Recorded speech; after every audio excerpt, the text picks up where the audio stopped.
Well, for years, we've been on alert for terrorist attacks anywhere in America. Now, there's now talk of possible revenge attacks. So what could be targeted in our area? Chris Hernandez talks with Johnson County man who prepares for the worst.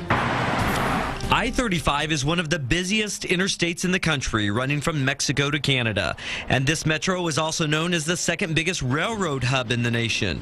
It's a target-rich environment for terrorists who would want to damage infrastructure and who want to strike in the heartland for the shock value. And making sure that the awareness stays acute so that we don't tend to either downplay or forget that there's a lot of risk in the Midwest, regardless of whether or not we have the large cities in the country.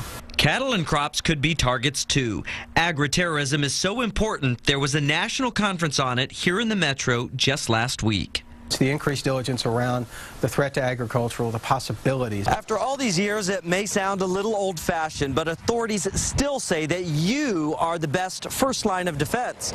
No matter where you are, if you see something suspicious, you should report it. I think citizens can get complacent, which is why we continue to promote see something, say something. Since 9/11, Crossley says counties and cities have increased their ability to communicate directly with national authorities in times of danger. And Johnson County has a newly updated emergency management plan. It's 345 pages of preparedness, just approved last week. In Olathe, Chris Hernandez, NBC Action News. Now, local authorities won't say whether they have a specific list of potential terrorist targets. They say terrorists could strike anywhere and point out that the metro also has offices of many multinational corporations that could be targeted.